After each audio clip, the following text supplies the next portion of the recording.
అనేటువంటి ప్రాంతంలో శ్రీకాకుళం జిల్లాలో ఉత్తరాంధ్రలో మనుషులు చచ్చిపోతుంటే 10 ఏళ్ళకి 11 ఏళ్ళకి 15 ఏళ్ళకి ఆడ మగ తేడా లేకుండా కిడ్నీలు చెడిపోయి మనుషులు చచ్చిపోతుంటే ఇదే ఇవాళ ఉన్నటువంటి విపక్షాల్లో ఉన్నటువంటి ఇద్దరు నాయకులు ఒక ఆయన వెళ్ళి చూసి వస్తాడు, చూసి వచ్చి ఇంత కట్ట కాగితాలు తెచ్చి నేను రీసెర్చ్ చేశాను, ఇదిగో వీళ్ళు కిడ్నీలు చెడిపోతున్నాయని ముఖ్యమంత్రికి ఇస్తాడు. అప్పుడున్న ముఖ్యమంత్రికి ఆ ముఖ్యమంత్రి ఏమో ఓకే కిడ్నీలు చెడిపోయిన వాళ్ళందరికీ కూడా పెన్షన్లు ఇద్దామంటాడు. అంతేగాని ఆ వ్యాధికి మూల కారణం ఏంటి, జనం ఎందుకు చచ్చిపోతున్నారు, కిడ్నీలు ఎందుకు చెడిపోతున్నాయి ఉత్తరాంధ్రలో అని కనీసం మూలాల్లోకి వెళ్ళి అక్కడ ఏం చేద్దామనంటే 1000 కోట్ల రూపాయలతో ఇవాళ ఉద్దానాన్ని ఉద్ధరించడం కోసం, అక్కడ కిడ్నీ వ్యాధి మళ్ళీ రాకుండా తలెత్తకుండా ఉండటం కోసం 1000 కోట్లతో అంటే మంచినీటి నిర్మాణాన్ని మంచినీటిని అందించే కార్యక్రమం, గ్రౌండ్ వాటర్ని తీసేసి సర్ఫేస్ వాటర్ని అందించే కార్యక్రమం.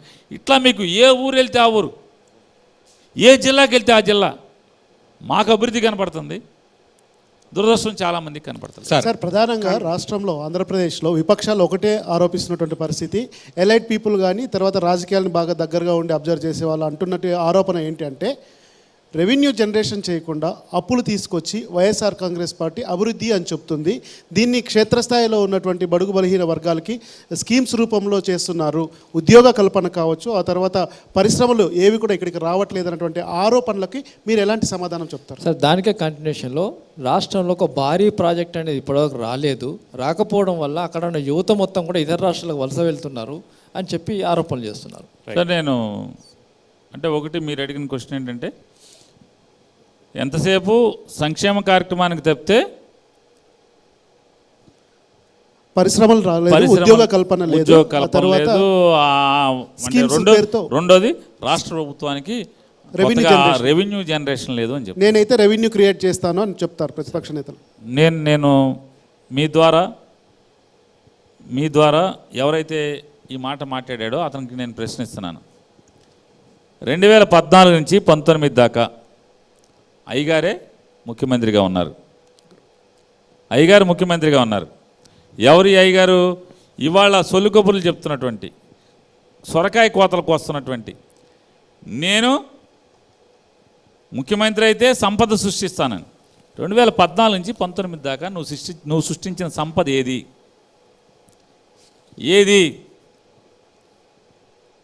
అప్పు తప్పితే సంపదను సృష్టించావు, చూపించాలి కదా, చూపించిదిగో ఇది నేను సృష్టించిన సంపద. కబుర్లు మాత్రం ఆకాశానికి చెప్తారు, మాటలేమో కోటలు దాటుతాయి, అక్కడేమో క్రియకేమో శూన్యం కనపడుతుంది. జగన్మోహన్ రెడ్డి గారి గురించి మీరు మాట్లాడుతున్నారు. ఇవాళ 2018-19 చంద్రబాబు నాయుడు దిగే టైంకి ఆంధ్రప్రదేశ్ రాష్ట్రం యొక్క జిఎస్డిపి మిగతా భారతదేశంలో ఉన్న మిగతా రాష్ట్రాలతో పోల్చుకుంటే 11వ స్థానంలో ఉంటే ఇవాళ ఆంధ్రప్రదేశ్ రాష్ట్రం మేం చెప్పట్లా, మమ్మల్ని వ్యతిరేకించి తెలుగుదేశం పార్టీతో చట్టాపట్టాలు వేసుకుని మాకు వ్యతిరేకంగా జగన్కి ఓటేయొద్దు అని చెప్పేటువంటి భారతీయ జనతా పార్టీ ప్రభుత్వం చెప్పినటువంటి లెక్క ఈ భారతదేశంలో 4వ రాష్ట్రంగా, జిఎస్డిపిలో 4వ రాష్ట్రంగా ఆంధ్రప్రదేశ్ ఉంది. ఇది అభివృద్ధి కాదా? జిఎస్డిపి పెంచుకోవటం అభివృద్ధి కాదా? 2 ఆదాయాలు పెంచుకోవటంలో తెలంగాణ కంటే కూడా మిన్నగా ఆంధ్రప్రదేశ్ రాష్ట్రం చాలా రంగాల్లో, మీరు జిఎస్టీ తీసుకోండి లేదా మిగతా ఏ రంగం తీసుకున్నా కూడా ఆంధ్రప్రదేశ్ రాష్ట్రం రాజధాని లేని రాష్ట్రం,